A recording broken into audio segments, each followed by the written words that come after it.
अस्सलाम वालेकुम। आप देख रहे हैं इसारे अदब और मैं हूं दोहा कतर से फरजाना सफ्तर। प्रोग्राम आज की कहानी में खुशामदीद कहती हूँ। आज की कहानी का उन्वान है मुस्बत सोच। किसी तालाब के किनारे मेंढकों का एक ग्रोह रहता था। हंसी खुशी जिंदगी गुजर रही थी।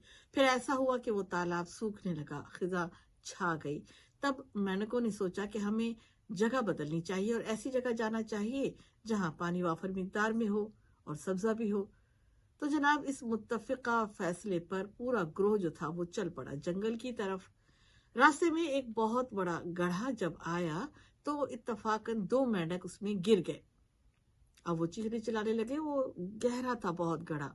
तो ये उसको झांक झांक कर देख रहे थे और आवाजें दे रहे थे और कोशिश भी बड़ी की, बहुत बड़ी कोशिश की उन मेंढकों ने कि किसी तरह से उन दो मेंढकों को बचाया जाए, उनको बाहर निकाला जाए।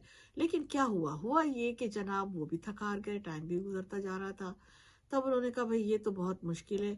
तो उन्होंने नीचे मुंह करके सबने जोर जोर से आवाजें देना शुरू कर दी कि भाई हम नहीं निकाल सकते तुम लोगों को, मुश्किल है बहुत।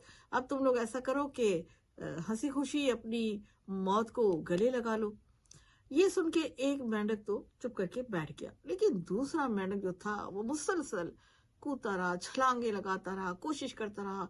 एक छलांग, दूसरी छलांग, मुसलसल जैसे उसको वो कह रहे थे कि नहीं अब तुम मत करो और तुम मौत को हंसी खुशी गले लगा लो, हम तुम्हें नहीं निकाल सकते और न तुम ही निकल सकते हो। लेकिन वो था कि बस पुरजोश था। हर दफा उनकी आवाजें सुन के वो और पुरजोश हो जाता और छलांगे मारता। इतनी छलांगे मार मार के आखिर उसने एक ऐसी छलांग मारी कि वो बाहर निकल आया। जब बाहर निकला तो सारे खुश हो गए, उसको मुबारकबाद देने लगे, उसकी सांस फूली थी। तो एक उनमें से बुजुर्ग जो मेंढक थे उन्होंने पूछा, भाई आखिर तुमने क्या सोच के लगातार अपनी जिद्दोजहद जारी रखी और तुमने क्यों नहीं कहना माना कि भाई छोड़ दो और मौत को गले लगा लो और ये कोशिशें मेहनत करना छोड़ दे। तब बड़ी दिलचस्प बात हुई। उस मेंढक ने कहा कि जनाब, मैं तो कानों से बहरा हूं, मुझे तो बहुत कम आवाजें आती हैं। मुझे आपकी आवाज एक शोर की तरह से आ रही थी, मैं समझ नहीं पा रहा था कि आप क्या कह रहे हैं। आपके इशारों से मैं समझा कि आप मेरी हौसला अफजाई कर रहे हैं, तो मैं उसकी वजह से पुरजोश था और मैं अपनी जिद्दोजहद नहीं छोड़ रहा था। मैं समझ रहा था मेरे साथी जो है वो मेरी हौसला अफजाई कर रहे हैं, तो मुझे तो जाना है, निकलना है, इसकी तरह से मुझे नहीं बैठना। तो मैं अपनी कोशिशों में कामयाब हो गया। मुझे क्या पता कि आप क्या बोल रहे थे। तो क्या बात समझ में आई आपके? बात यही है ना कि लोगों की नेगेटिव यानी मनफी बातों की तरफ ध्यान मत दे। जी हाँ, अपनी सोच को पॉजिटिव यानी मुस्बत रखें।